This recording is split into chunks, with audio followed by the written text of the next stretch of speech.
I'd like to do now, because this is the last part of, I'm taking over from Sbu. I'm uninvited. But what we want to do, because we never like the idea of coming out into any community and then talk. Because you need to understand that even before we came here, you had certain questions. You had certain things that were boggling you, that were puzzling you. Even after this conversation, you might be sitting there, it's an information overload, definitely it is. You might be sitting there with notes and questions based on what you might need to unpack and decipher. What I always say about a setting like this is that entrepreneurship at the end of the day favors the brave. You need to be brave enough to seize the opportunity when the opportunity presents itself and don't ask the right questions. This then becomes the opportunity for you to ask questions, and you'll be corrected as you move along. So that the moment you walk out of here, it wasn't just 4 hours you spent, it was 4 hours of your life that you spent on another Saturday, and it needs to be impactful. But the only way you can make it impactful is for you to tie up all the loose ends while you are still here, so that when you're sitting at home and you are planning and you are pondering, when you're sitting in the office, you are planning and you're pondering your exit strategy, your growth strategy, you plan it and you ponder it based on the fact that you didn't leave a question mark, but you were able to take advantage of the opportunities that presented themselves. Is that fair? So I think I'd like to then have a panel discussion, not discussion, but a Q&A discussion. I'd like to ask Martha, please join us. Sbu, please join us on the couch. Yeah, I've taken over from you. Tseho, please come join us. Semi, please come join us. Guys, and this then is the opportunity. Because the reality at the end of the day is a lot of things were said here, some things you still don't understand. This is where you ask, so elaki ing, no ki 3, no, highly 3 yets a jwang, no, highly 3 yets a jwang ko kai lemang. This is the opportunity. Evans, please help me out with the revolving mic, and then we are out of here at 1:30.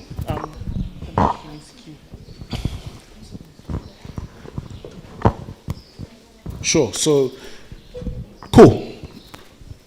Any takers? Anyone who's got a question for these amazing people in front here? There's no right and wrong. You've got, ma'am. Please give the lady the mic. My first question is directed to... So let's do this. Okay. What I want you to do, don't direct it. Ne? Okay, just ask. I'll give them all an opportunity to ask. Because you are the first. And you seize the opportunity. And let's get multiple perspectives. Is that fair? Okay. Go.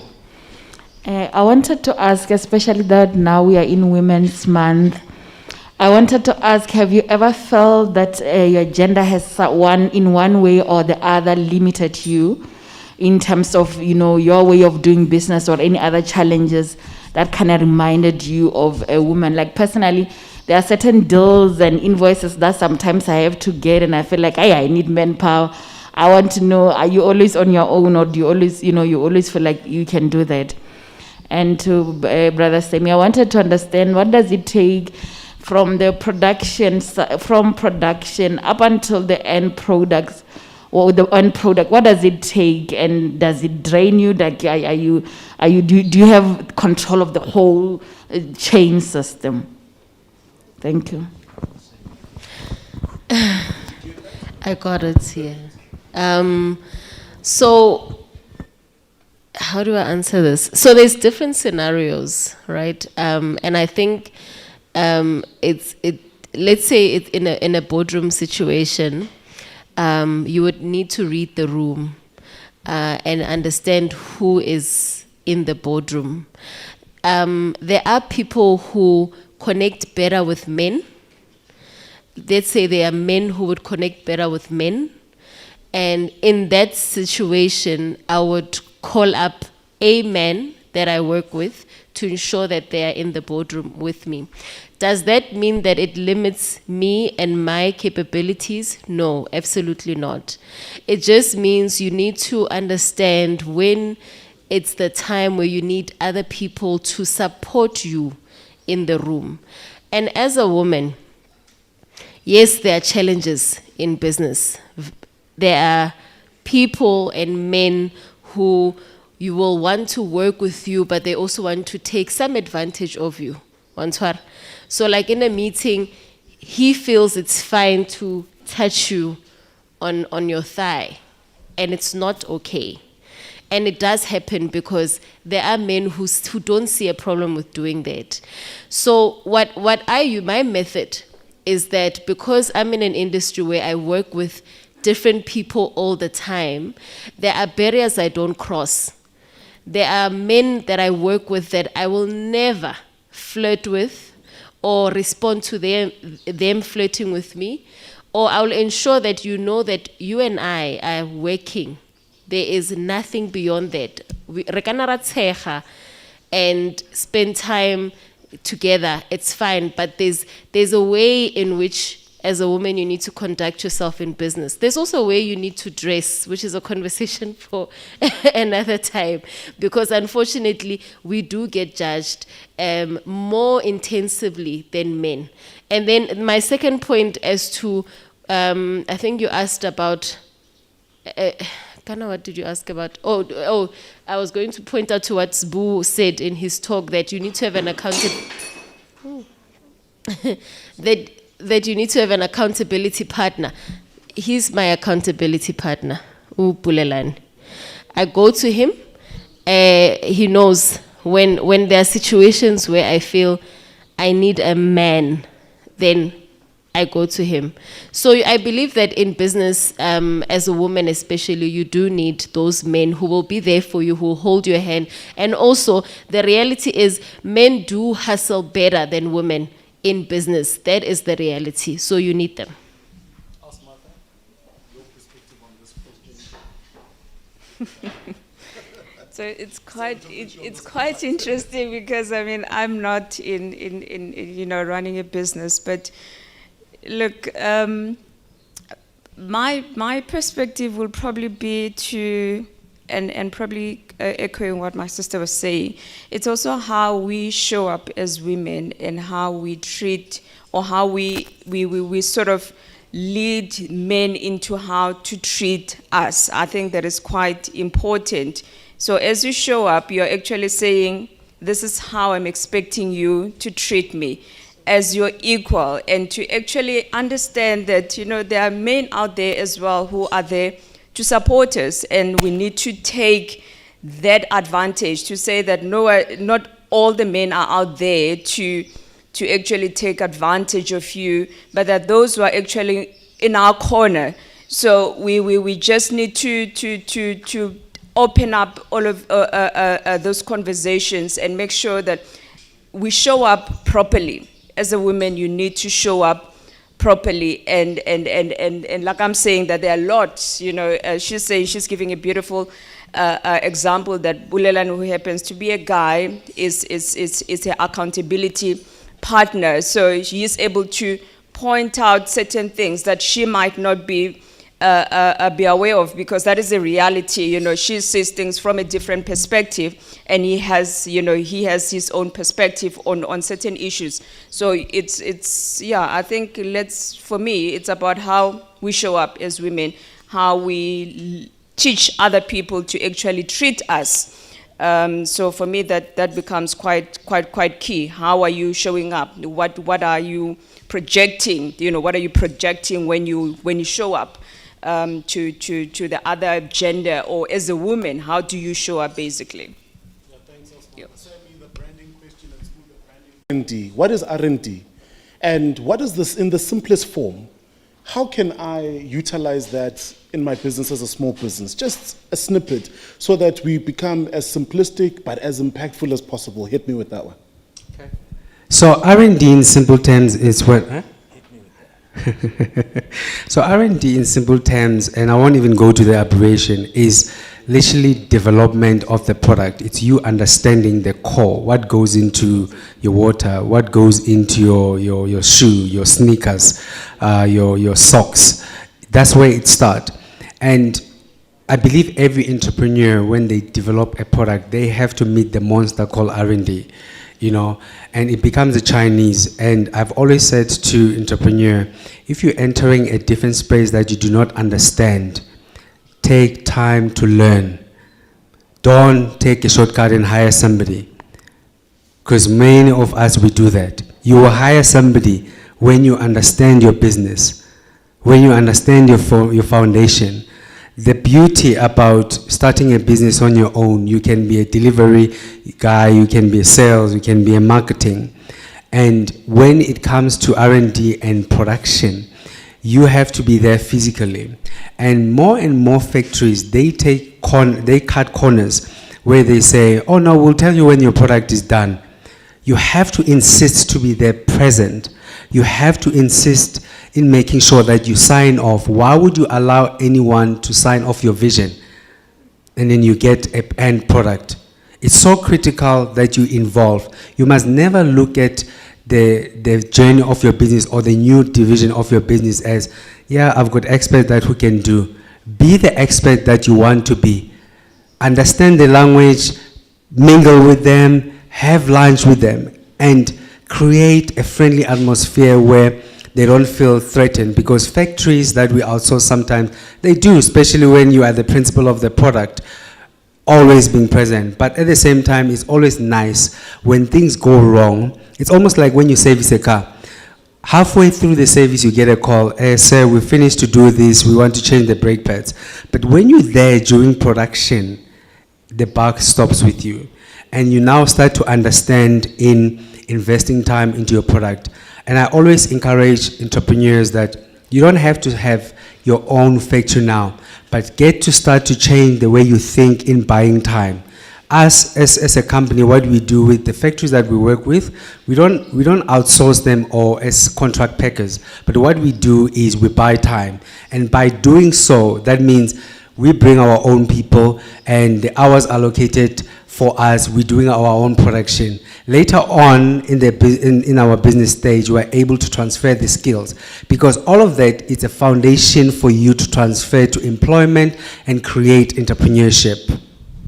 Now, Swu, I mean, you mentioned that you're not, so you produce thousands and thousands and thousands of books, right?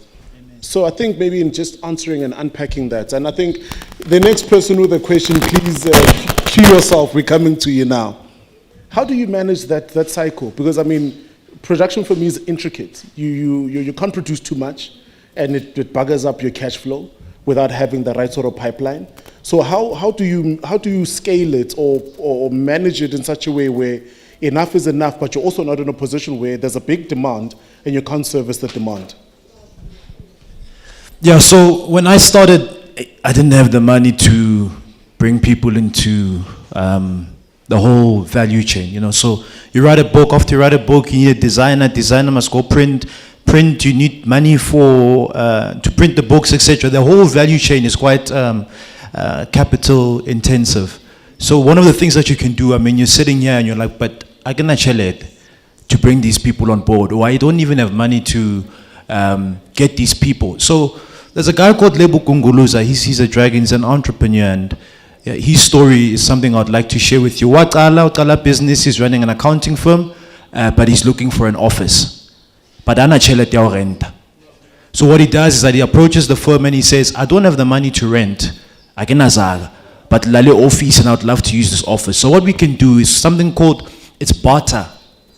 You barter in business. So I'll offer you the accounting service, yeah? I'll do your books for you, and then when it's on, you give us the office. So that's also something to think about. I think when you're looking at production and you're looking at capacity, Zaga, you don't have the money to pay for this thing. But what is it that I can do to help you so that you can help me?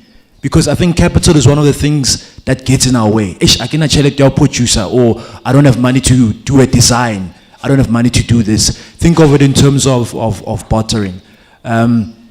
I loved what Semi said. I'm learning as well as an entrepreneur. So, na mindset yaka is simple. Ntweks I understand.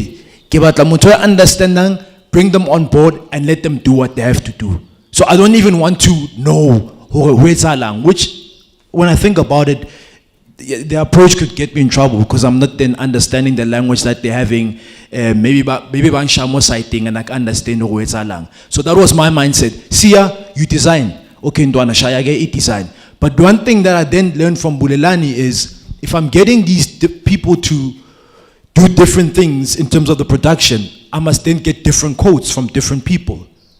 I must then go and find out if this is something that they do. If this is something that they can, we can also negotiate. Mansia, if you do this, when the money comes in, we can do something like this. Also, I was so obsessed with owning the entire value chain that they say it's better to own 10% of something than 0% of nothing.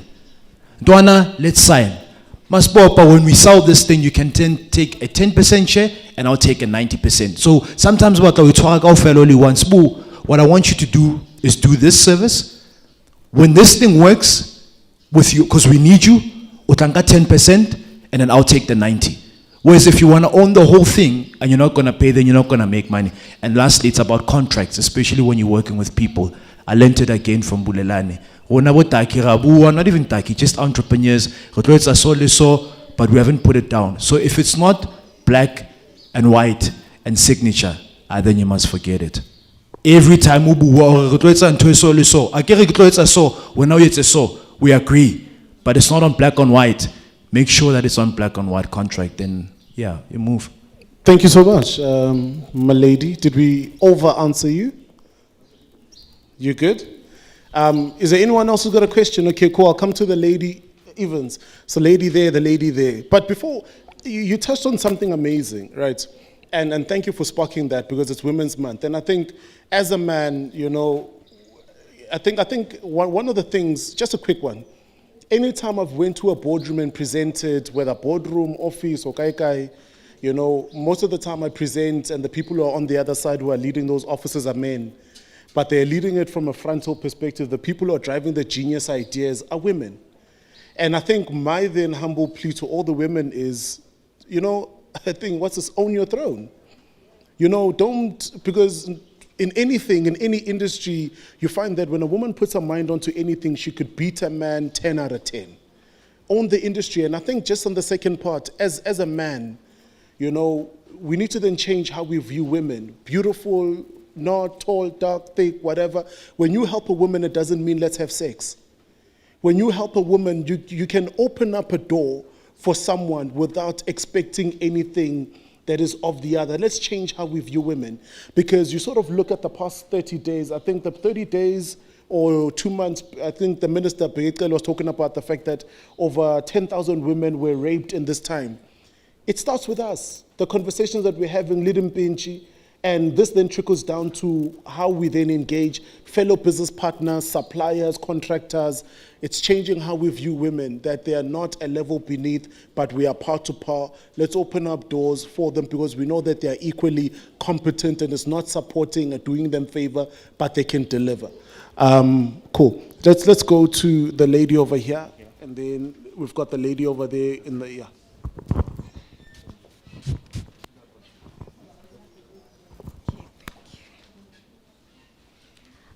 Good afternoon, everyone. So to my panel, I'd like to ask you especially about... Maybe let's do this, right? So when you get the mic, first tell us who you are. Oh, okay. What the company does, because we've got thousands of other people that are on the live that are seeing you. Oh, okay. You never know. Okay. Because we did the same thing, and Sepapa Cement, I think a portion of it is owned by Aliko Dangote and Dr. Lilau. There's a gentleman who did the very same thing, asked a question, and we got a call from that office saying they want to talk to you today, he's in the incubation program. So you never know. Okay, good afternoon, everyone, once again. My name is Lisa Chizunza, and I am a service provider for beauty. So I'm a beauty therapist. I do your makeup, I do your nails, I do your permanent makeup. So that's my line of service. So my question is about the digital, I heard you speaking about digital footprint, a digital footprint. So what I want to know is that at this point, I have a digital footprint. I have explored, you know, your social media marketing and all of that, business pages and all of that. But what I've noticed is that it hasn't grown. It's not growing. I'm posting consistently, but it's not growing. So I want to understand that there is a way that you can actually grow your business or your digital footprint in that sense, but you have to spend. But in my line of service, you might find that I have to purchase products. Whatever sale I make, I must purchase products so that I can keep sustaining. So where is the money or the funds? Where will I get them to invest in a digital footprint that is ultimately going to grow my business scale to global or locally, you see. So that's what I want to know. Where do I get that funding or whatever that is going to fill that gap, because there is no growth? So that is my question.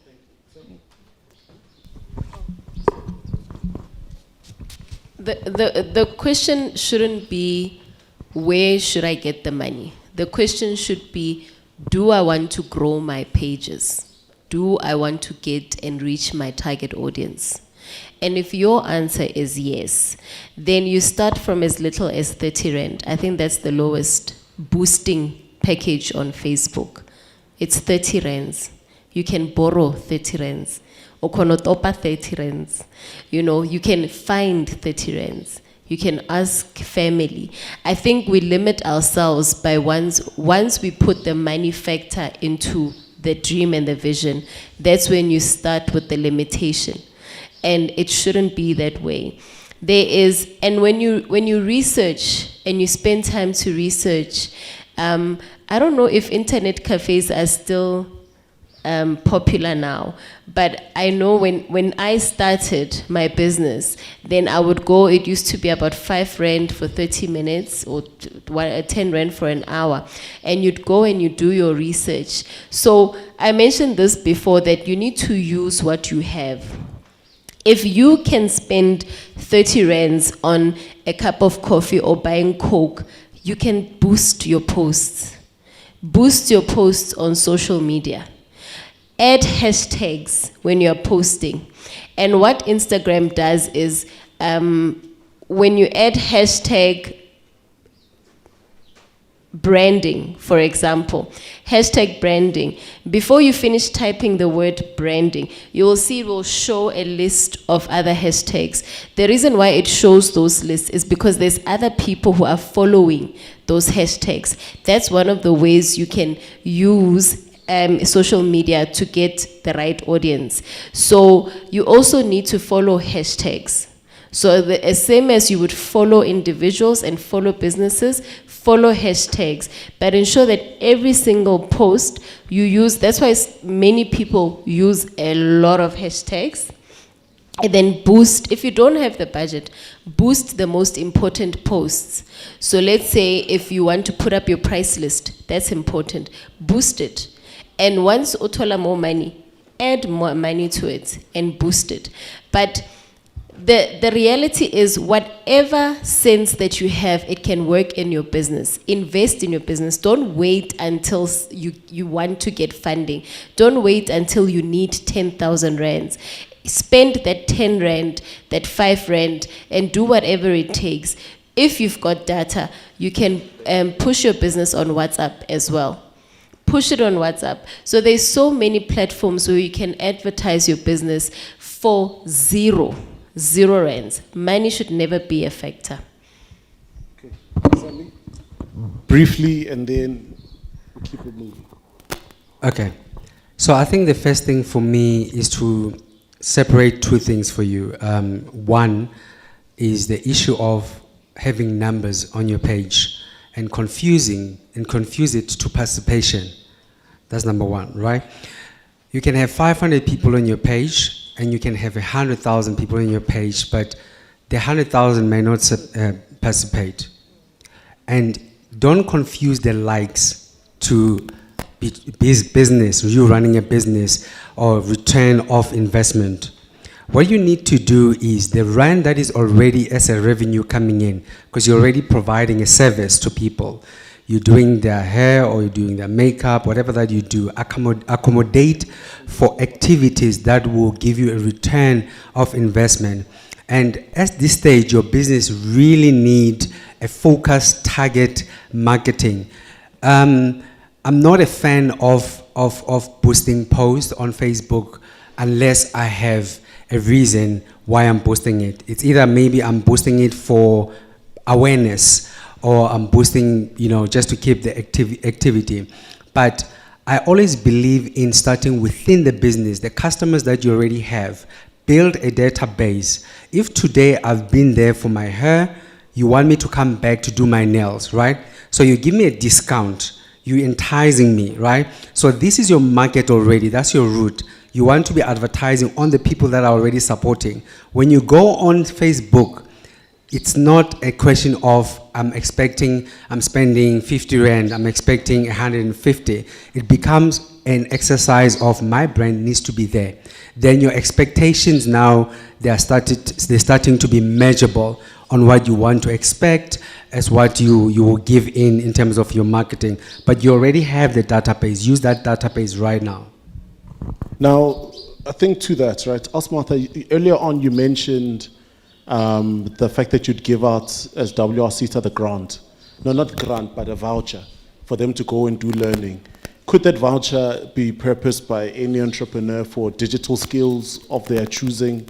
Maybe if you can elaborate on that. Yeah, I absolutely love what you are touching on, because, I mean, right now, everyone is going digital, and I think COVID-19 has really pushed us, it's leapfrogged us to say you cannot just rely on your physical presence. You need to now establish your online presence. So definitely, and look, in terms of the research that we have been doing as the CETA, we then realized that most of the companies are now saying that those are the type of skills that they are actually looking for. So digital marketing, definitely, when we give you that voucher, there is training, the training, you could be using, it for that. So if you are participating in one of those programs that we do, a day's program, and we're giving you like 3,000 rands, you can spend a portion of that. So instead of now just thinking about the products only, then probably a split, this much, to teach you in terms of how to market it yourself. Because sometimes it's about the strategy. Get your strategy right. Because sometimes we think things are not working, but you specified a problem, but you are applying a different strategy. It will never work. So I think have a strategy. What exactly do you want? And push that strategy. So for me, that is the basis, because sometimes we just jump into it because everyone is doing social media. We're just posting on Facebook, we're just posting on Instagram and everywhere else. But what is your strategy? We don't plan. We're just jumping onto it because everybody is doing it. You don't know why Sbu is doing it the way he's doing it. For his target audience, is that the right strategy for his business? And I think the colleagues are also saying some of the things don't really need a lot of money. It's simple things that we can do. Your clients, for example, use your clients, make them grow your network. Don't miss up on that opportunity to make them your brand, your brand ambassadors to grow the business for you. That way you're not spending, a lot of money. I come and do my nails and I rave about you. Then, I've got 1,000 followers, that are picking on there. Then I'm interested, Martha does her nails, with this one. We are interested, in that. So there is a lot of power in social media, but get your brand strategy right.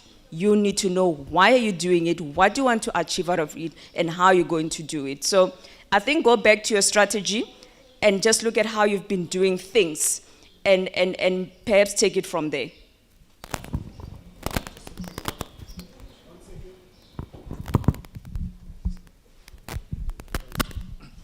Yeah, so with social media, I used to be that guy.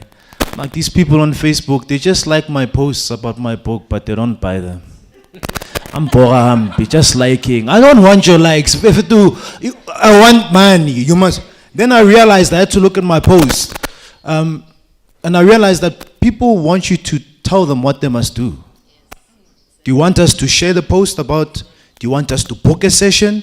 Or just put a poster like this, post and hope, right? Post and hope that someone will like it. And then I realized that, okay, I need to get bookings. But if I just put out a poster, what's the poster supposed to do? Where's my target? And people say, but Sbu, you haven't been posting for a very long time on like Facebook and Twitter. You're quiet. My target market's not there. When I post for my business, if you go on my LinkedIn, then I'm having a conversation with the person that could book me to speak or to MC.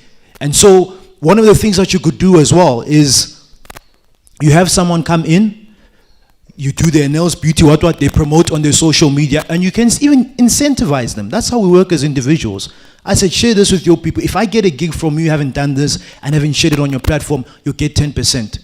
And then you'll get people posting and sharing for you without you actually having spent like a lot of money. So most importantly with business, find the platform where your market is and speak that language. You don't have to now post on all platforms, Facebook, Twitter, Instagram, then you're looking at likes. If you want to post to like, then that's it. Find that platform, find the people that need what you have, and then push on that platform, push on that platform.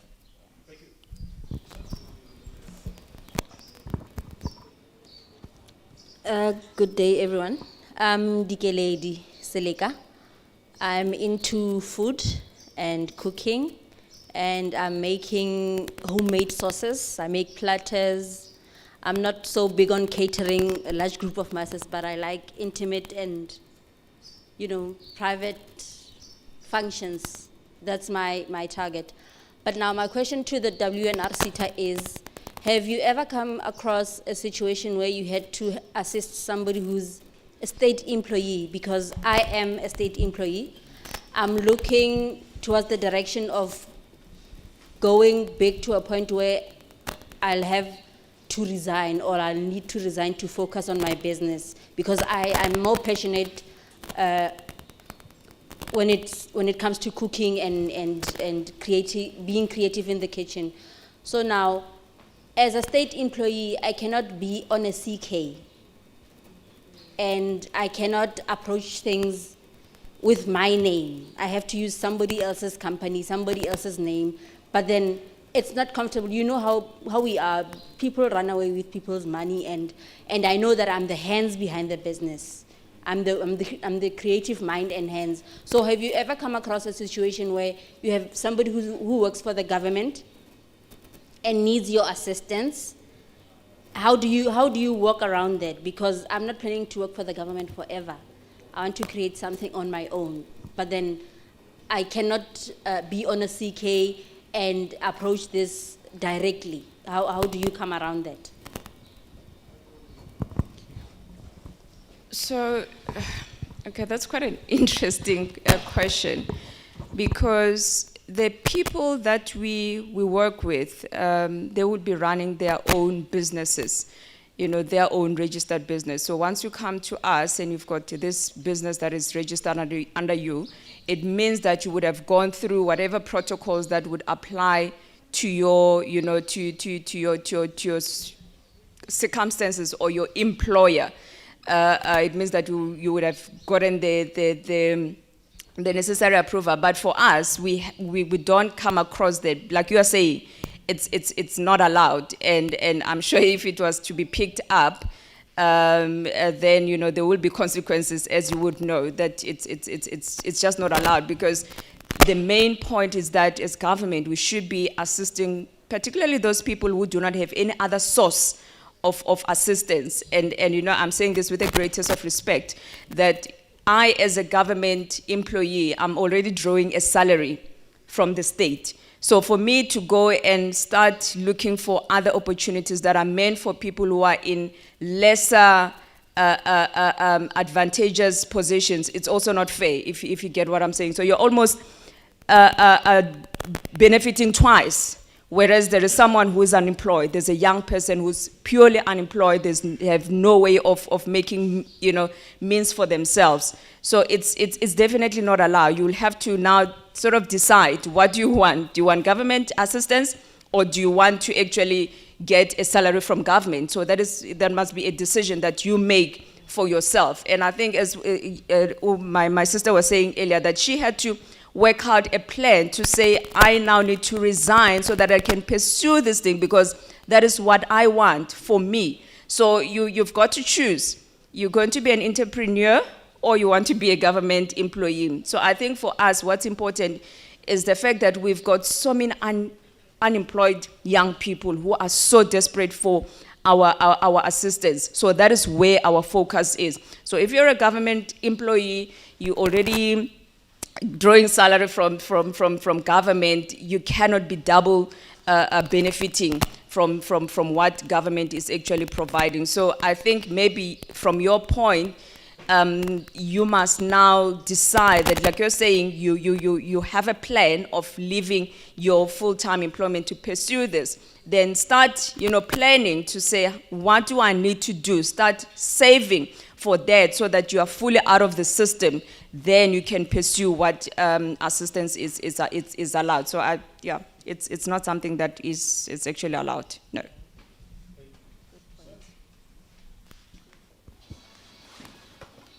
Thank you very much for the opportunity.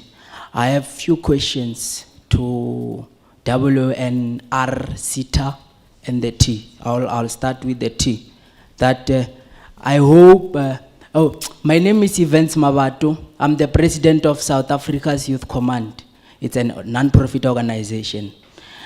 My question to the T is based on the status quo in our economy. Our young people have a limited access, not particularly young people, but black people have a limited access to the land for farming. So I want to know if the T is all about achieving black economy, because we don't own this economy.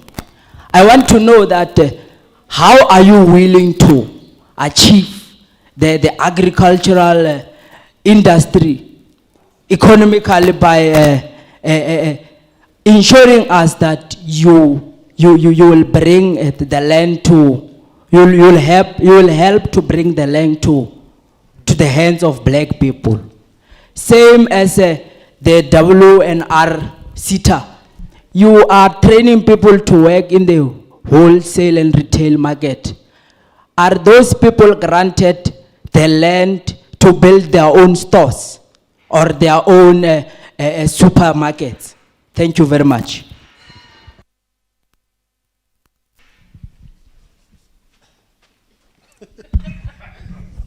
So I think on the first, so you touch on sort of the sort of socioeconomic landscape that we're on right now, right? Land disposition versus rolling out the land. Do we have the land? We don't personally have the land or roll out land programs, right? But I think what I want to sort of tie in is there must never be a separation from an economic standpoint between where the economy plays and the people that consistently activate the economy. What has happened over the past couple of years is that we've been consistently perceived and we've sort of positioned ourselves in the market to say we don't have the power. But we actually have the power. The power is in that 1 rand, 5 rand, 30 rand, 40 rand I have in my pocket, in the form of where I buy the airtime, in the form of who I buy the bread from, in the form of do I utilize a e-hailing service or do I use a taxi? So I think that the first point is being cognizant of where I spend the money on. But being cognizant of where I spend the money on must come from the mindset that says ownership and building our own brands and our own products. Further to the conversation of supermarket growth and the supermarket development, we understand land disposition, right?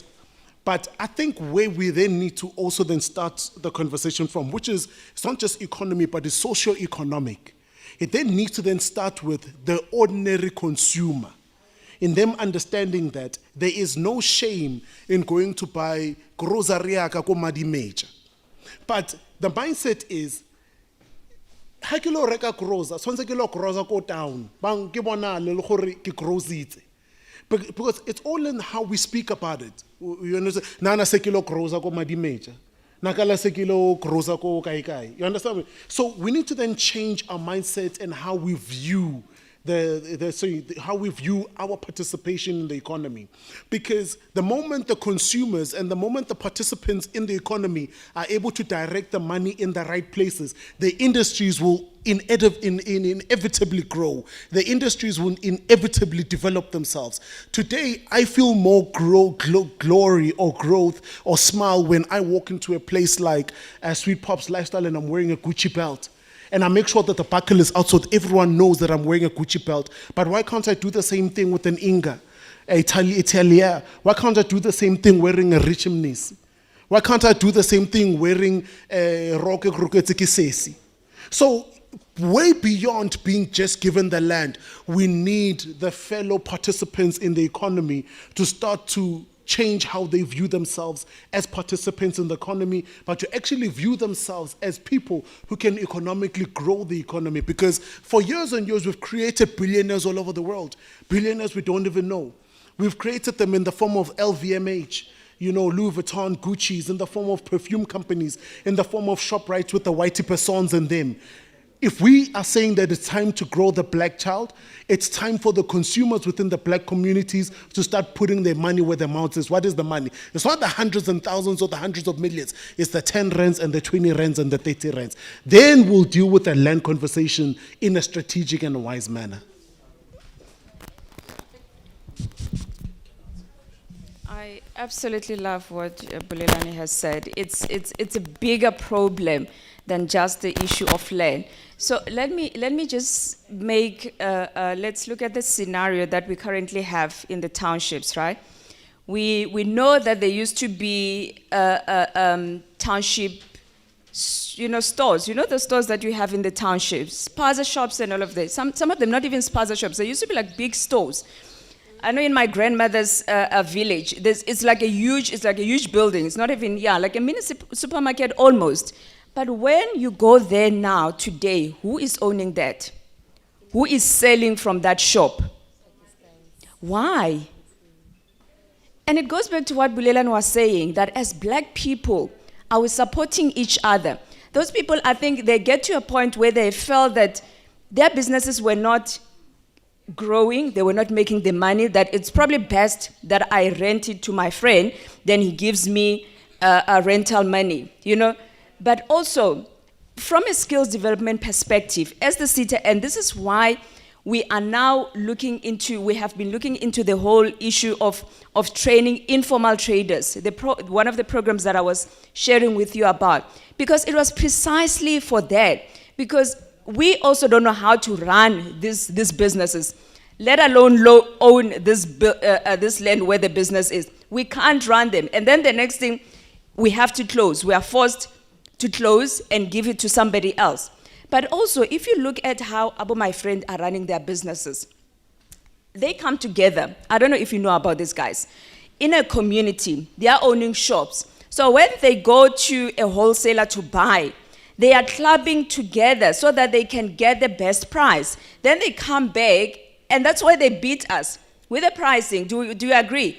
Because I will be selling a tin of sardines at 20 rands. Then they come in and they sell it at 10 rands. And we're like, but how is that possible? We are not united. We are not united. Everyone is doing their own thing there. The other one is doing we are competing against each other instead of saying, how can we come together so that we can actually benefit?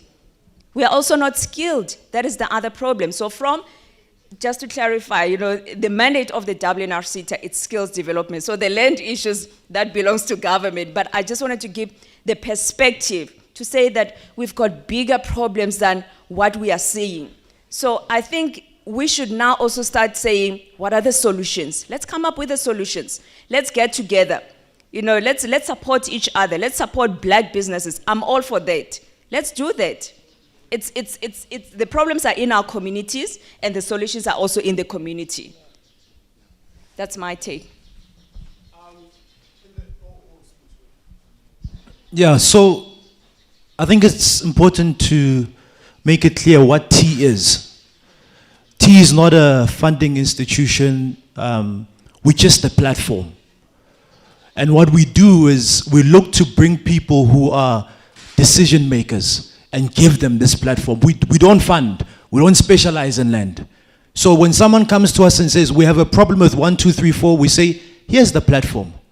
Let's find the people who are key decision makers, let's bring them on this platform, and let's have them speak to, I can't speak, I'm not a specialist, I don't even know what's going on in terms of land, etc. And that's not what T does. So we'll have issues like this and go back to the drawing board and say, young people want solutions with 1, 2, 3, 4. Kibo mang ba specialize ko farming. Kibo mang ba tshwereng land. And then bring those people onto this platform, right? And then get them to share those solutions. So we're just the platform. But we can engage. I think that's very important to know that we're just if you know people, that you say, guys, you need to bring this person onto the platform. Because kia not sharing information, kia now who can share 1, 2, 3, 4, then we can have that conversation. But we're a platform for you and I and entrepreneurs to learn and to grow. That's what we are. Just a platform. Last two questions. The gentleman, anyone else? The gentleman, sure. Afternoon, everyone. My name is Kulufelo. I'm from the company called Motown. Motown is a company that renders services such as photography and videography, event management, and business branding. So my question here is, like, I want to know, I've been hosting events like social markets. So like, I want to know, how can I bring the government NGOs into the board when hosting such events? Like companies like NIDA, how can I bring them on board to educate the youth about entrepreneurship? And yeah, that's my question. Are you guys clear with the question? Did you hear him? Yeah, I think I understood. Awesome. So, Let's just take another question, then you'll answer them collectively.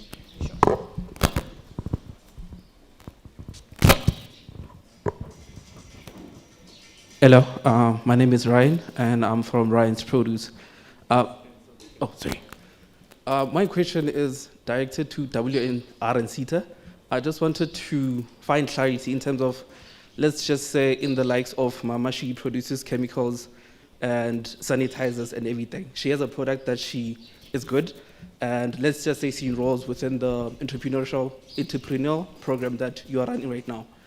So does also CETA facilitate in the aspect of distribution of the product? Or do you mainly focus on the skills development of the entrepreneur? Because right now she has a product, and then she completes the entrepreneurial that aspect, and then what happens to the product? Do you leave her to do that on her own based on the skills that you provided, or do you also offer assistance in terms of distribution her products in terms of other, let's say, companies like Pick and Pay and so forth? It's kind of like that gentleman there with his brand that is in Pick and Pay. Is it something that WNR CETA assists with, or is it left to the individual?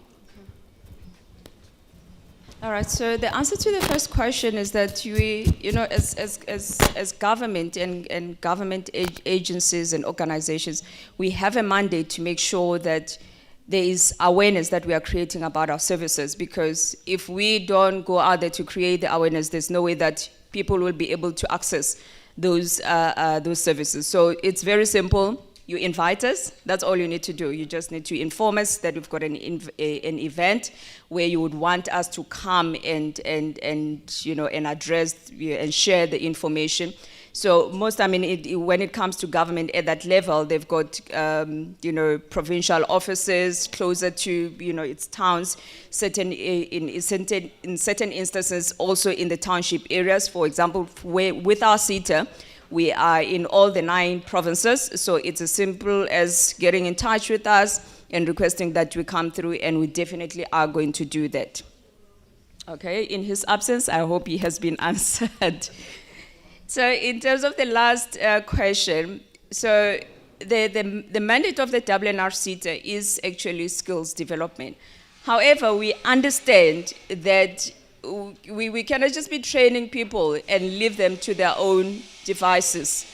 So that's the reason why we partner. And I think I need to underline the word partner. We've got, so for example, when we're running informal traders projects or any other project that has to do with SMMEs, we will then rope in the Department of Small Business Development to come in, because they've got a different mandate. So we would come in providing skills development. then the department will come in with other infrastructural support. So as a SETA, we always partner with relevant organizations that help us in making a meaningful contribution and an impact in terms of our mandate. So specific to what you were asking, we have an organization called the Consumer Goods Council of South Africa. They are one of the organizations that are within our industry. They are represented on our board. So what we do, and we've just finished a project with them where they were preparing manufacturers for retail. Because guys, getting into retail is not a simple thing. It's not a matter of, oh, I've got this product that I did, at home, I think it's ready for retail. It has to meet certain standards, and I'm sure you understand what it means. There are certain requirements, some of them quite strict. There are standards, your ISO, whatnot, there's quite a lot of regulations that you have to meet. So we had this project running with the CGCSA, where CGCSA was saying, what do you need as a manufacturer to be ready for retail? Then they will put you through that program, capacitate you, make sure that you understand what it is that you need to do. Because sometimes you have this product and you think, wow, this is the best thing that I could have, only to find that it's not meeting the required standards. So the issue of access to markets, it's a very important one. And as a CETA, like I'm saying, we are dealing with the CGCSA so that they prepare you, so that you know exactly how to get into those shelves. Then once you are done with them, you'll obviously, there are other partners that we work with. Your CEDA, for example, they influence our retailers, they actually help manufacturers to get those products onto the retail shelves. So as much as it is not necessarily our mandate, we do have partners that we work with so that we assist you to get retail ready. So I would encourage you, maybe just go on our website, the July edition of our newsletter, which is called Wholesale. We are profiling one of such stories of a lady who's manufacturing juice, and she has been through that program, and it's quite exciting that she's ready. I mean, we have some of the large retailers who have come on board, and they're saying they are ready to start stocking her juice. So it is possible. We do, provide that kind of support. But just be patient and just understand that it's not something that happens overnight.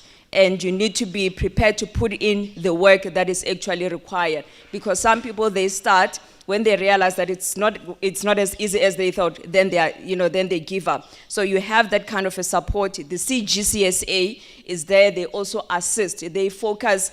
And what I love about the CGCSA is that they're an organization. Although they're a lobby organization, they have the biggest retailers who are sitting on their boards. So even your Nestle, your Pick and Pays and your Woolworths, they are part of the CGCSA. So they are the decision makers. Then if it's a project that is being run by the CGCSA themselves, so it means that it's got even better prospects of being successful. So get in touch with the CGCSA and find out what they're doing in terms of their SMME support programs.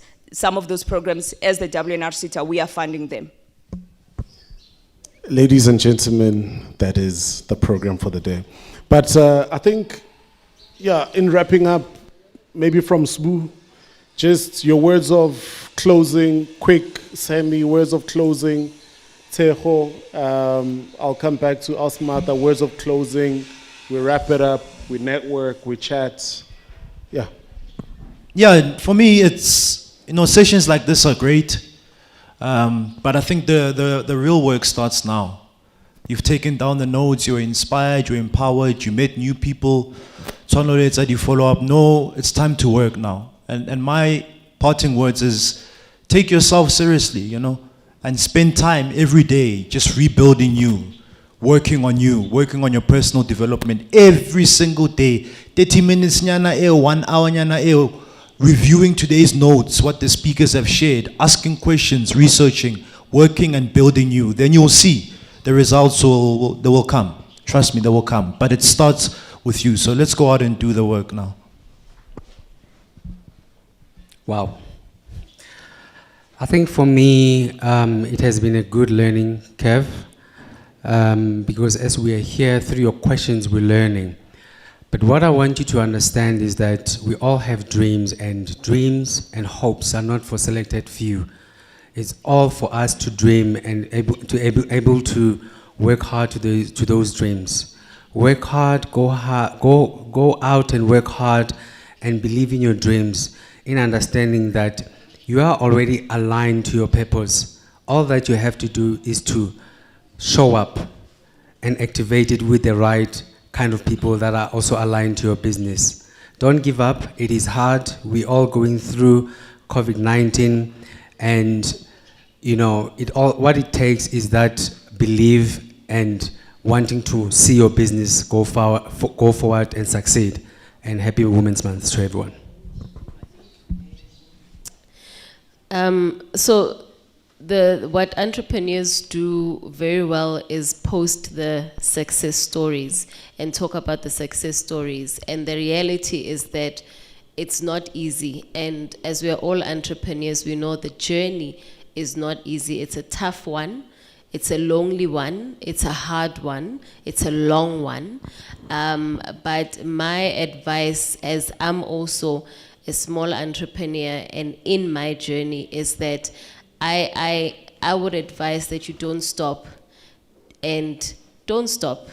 Stick to your plan A, stick to your vision, adapt your vision, change your vision if needs be, but don't stop. I live I like the Nike tagline that says, just do it. Do it broke. Do it when you don't understand. Do it when you are scared. Do it, just do it. And like Semi's saying, the results will show. You will reap the benefits. You will drive the car. You will live in the house. And when you do, you will look back and say, damn, I did it. How do I even top that? But I think mine is, I'm also going to borrow someone's tagline, and they said that small business is big business. You are sitting on a gold mine, especially when you are running a small business in a township area. I like the wisdom of this young lady when she said that she's bringing services closer to the community so that people don't have to be spending so much time driving, getting to town for services. That's where it is, convenience. There is so much opportunities in the township. There is not even a reason for you to go out and try and fight for opportunities in urban areas. Make the township work, but be skilled. The WNRCTA is here precisely for that. There's no way that you can succeed without the necessary skills. So yeah, that's my advice. That was. Let's give them a round of applause, ladies and gentlemen. I think just from us, thank you for attending, the thousands of amazing people on YouTube and Facebook. Thank you for attending yet again another workshop. We've got another one next weekend, celebrating women in business, 28th of August. You could tune in from Sesheko. We'll be out in another part of the country. Thank you so much for WRC, to us, Martha and your team, believing in us, so backing us. We really appreciate Desmond. Thank you. And I think just to the entrepreneurs out there, Spoo's right, the work begins now. And Asmata, you are right. Stop thinking you are small. You are big business. The township is the gold. It is the landmine. Bring services closer, unearth them, sell the product to the clients. This then is the end of our products. You are welcome to take pictures next to the branding. Here are the speakers. Don't let them go anywhere. Let them answer you. But thank you so much for coming out here, and I hope that this day wasn't a waste. Share on social media, follow us. This video is on live on both YouTube and Facebook. You can recap anytime. And back to the MC. Thank you.